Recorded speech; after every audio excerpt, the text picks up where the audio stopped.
नमस्कार दोस्तों, natural tutorial classes की अगली वीडियो में आपका स्वागत है। आशा करता हूँ कि आप सभी लोग स्वस्थ होंगे और मस्त होंगे और आप समझ पा रहे होंगे हमारी वीडियोस को और पसंद कर रहे होंगे वीडियोस को। लेकिन दोस्तों, एक आपसे शिकायत है कि आप अपने डाउट्स को क्लियर नहीं कर रहे हैं, हमारे साथ शेयर नहीं कर रहे हैं। तो प्लीज़ चैनल को सब्सक्राइब भी कीजिए, सब्सक्राइब करवाइए भी सही, लाइक भी कीजिए और वीडियो को पूरा देखिए ताकि आपके डाउट्स आपके सामने निकल कर आएँ और आप हमें कमेंट करके बता सकें कि ये डाउट हमारा क्लियर कीजिए ताकि हम उस पर भी वीडियो बनाएं दोस्तों।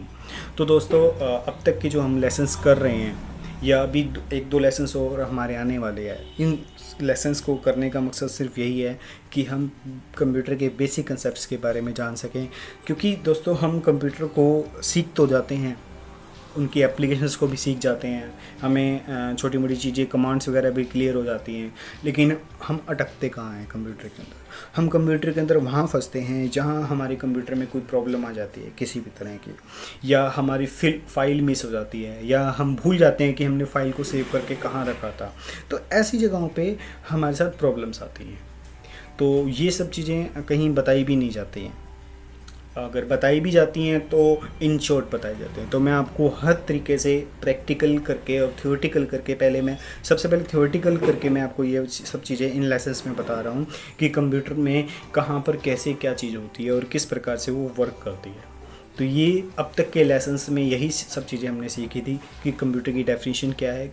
दोस्तों, मैंने आपको कंप्यूटर की हिस्ट्री जो है बिल्कुल बेसिक सी बताई है, जिसके बारे में हमें पता होना चाहिए, हमारी नॉलेज में होना चाहिए अगर हिस्ट्री की बात करें तो।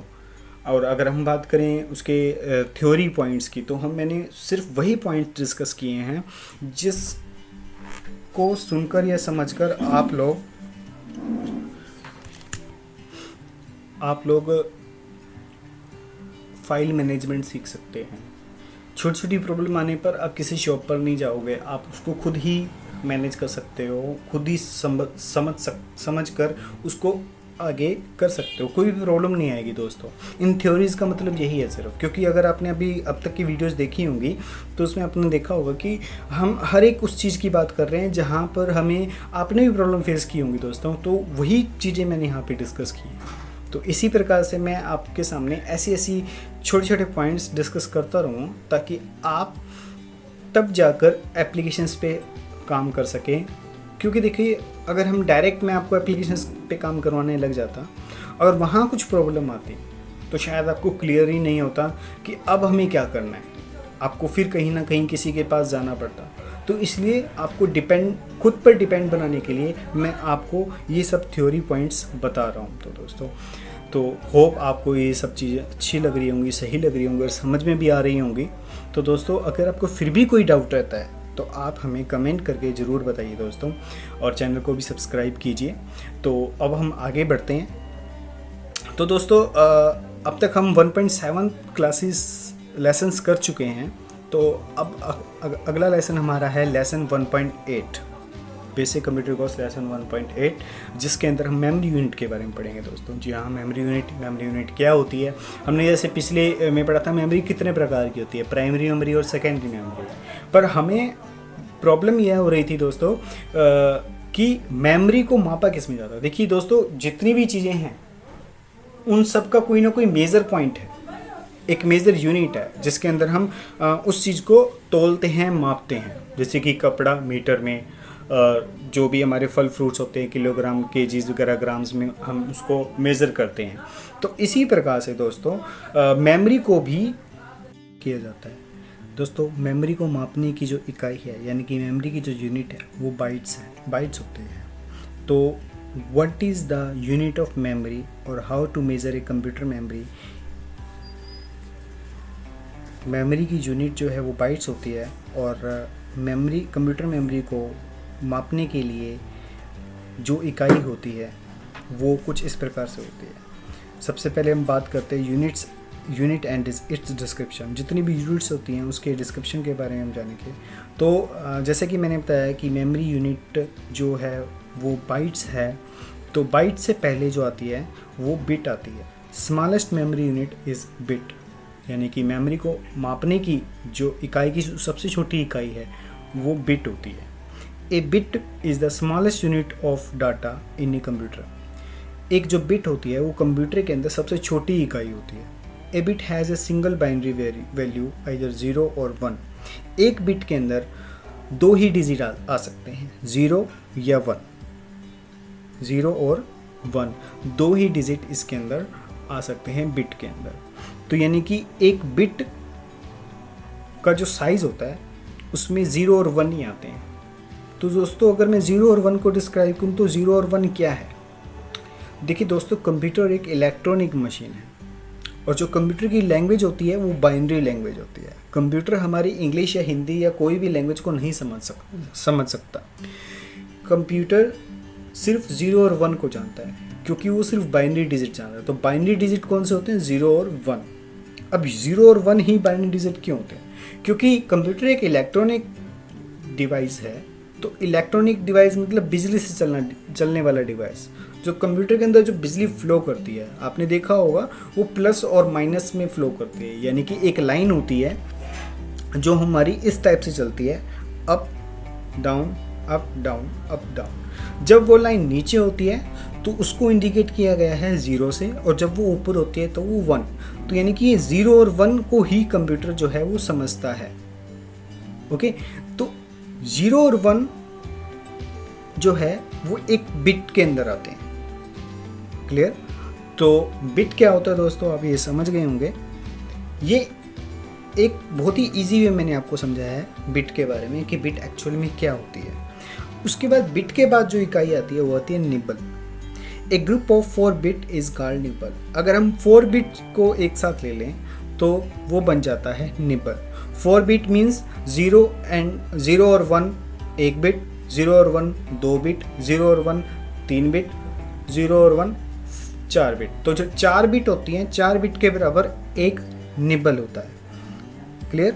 तो निबल सबसे पहले आती है बिट, फिर आता है निबल, और दोस्तों फिर आता है byte. A byte consist of 8 adjacent binary digit, each of which consists of a 0 or 1. A byte can represent the equivalent of a single character, such as the letter B, a comma, or a percentage sign, or it can represent a number from 0 to 255. Bite के बारे में अगर समझें तो दोस्तों 8 bit को मिलाकर एक बाइट बनता है। जी हाँ दोस्तों, एक bit is equal to 0,1, 4 bit is equal to 1 nibble, and 8 bit is equal to 1 byte. जी हाँ दोस्तों, जो 8 बिट होते हैं वो एक बाइट बनाते हैं, 4 बिट एक निबल बनाते हैं, और एक बिट के अंदर 0,1 होता है। ओके, और दोस्तों इसी के साथ साथ एक बाइट जो है वो एक सिंगल कैरेक्टर के इक्वल है। मतलब कि जो हमारा एक सिंगल कैरेक्टर हम टाइप करते हैं वो उसका जो साइज़ होता है, अगर हम उसके साइज़ को मेज़र करने चलें तो वो एक बाइट के बराबर होता है। यानी कि एक कैरेक्टर जैसे कि W लगा लो, B लगा लो, C लगा लो, या 1 2 3 4 कोई भी नंबर लगा लो 0 से लेके 255 तक, या फिर आप एक परसेंटेज का सिंबल लगा लो या एक कोमा लगा लो। तो ये जितने भी कैरेक्टर्स होते हैं, स्पेशल कैरेक्टर्स और डिजिट्स, ये सिंगल कैरेक्टर जो होते हैं वो एक बाइट के बराबर होते हैं, यानी कि 8 बिट के इक्वल होते हैं। तो बिट के बारे में आपको दोस्तों क्लियर हो गया होगा। इसके बाद हम चलते हैं मेमोरी यूनिट इसके आगे कैसे बढ़ती है। ये जो तीन पॉइंट मैंने आपको बताए थे ये स्टार्टिंग थी, ये बेसिक्स थे। अब इन्हीं से आगे हाईएस्ट वैल्यूज आती है, हाईएस्ट यूनिट्स आते हैं। तो इसको हम फिर से एक बार क्लियर करते हैं दोस्तों मेमोरी यूनिट के बारे में। 1 bit is equal to 1 binary digit, 8 bit is equal to 1 byte, 1024 bytes is equal to 1 kilobyte. 1024 bytes का 1 किलोबाइट होता है, 1024 किलोबाइट का 1 मेगाबाइट होता है, 1024 मेगाबाइट का 1 गीगाबाइट होता है, 1024 गीगाबाइट का 1 टेराबाइट होता है, 1024 टेराबाइट का 1 पेटाबाइट होता है, 1024 पेटाबाइट का 1 एक्साबाइट होता है, 1024 एक्साबाइट का 1 जेटाबाइट होता है, 1024 जेटाबाइट का 1 योटाबाइट होता है। सॉरी दोस्तों, यहाँ पे छोटा सा मिस्टेक है।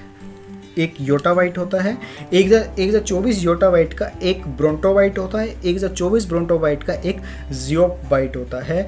Bit is the smallest memory unit, जो सबसे पहली यूनिट आती है वो बिट आती है। जियोप बाइट जो सबसे लास्ट यूनिट होती है वो जियोप बाइट होती है, जो कि हाईएस्ट मेमोरी यूनिट होती है एक मेमोरी यूनिट के अंदर। तो दोस्तों ये थी मेमोरी, सभी के सभी मेमोरी यूनिट्स। इनके बारे में आपने बहुत पहले सुना भी है दोस्तों। जैसे कि हम पेन ड्राइव या मेमोरी कार्ड लेने जाते हैं तो हम कहते हैं कि 4 GB की पेन ड्राइव दे दो, 4 GB की चिप मेमोरी कार्ड चाहिए, 8 GB 16, आजकल मोबाइल्स के अंदर 64, 128 GB।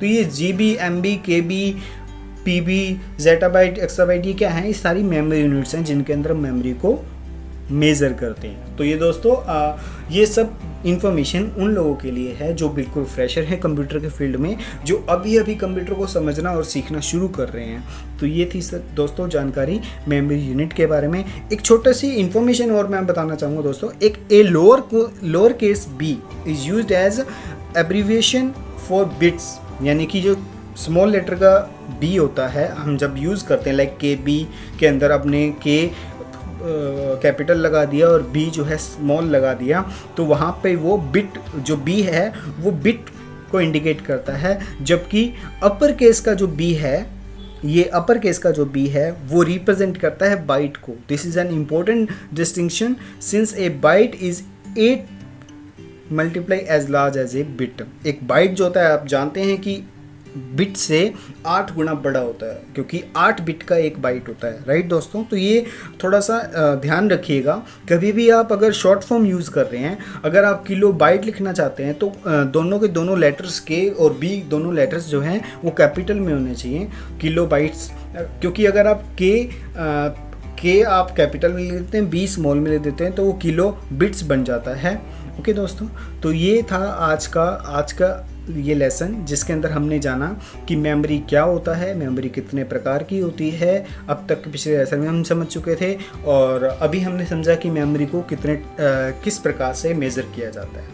तो अगर आपको इनमें मेमोरी यूनिट्स के अंदर किसी भी तरह का डाउट है तो हमें दोस्तों कमेंट करके बताइएगा।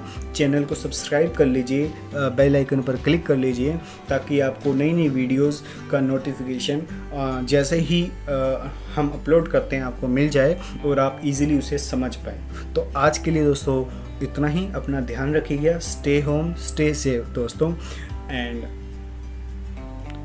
फिर मिलते हैं हम अगली वीडियो में एक नई लेसन के साथ, एक नई जानकारी के साथ। तब तक के लिए धन्यवाद।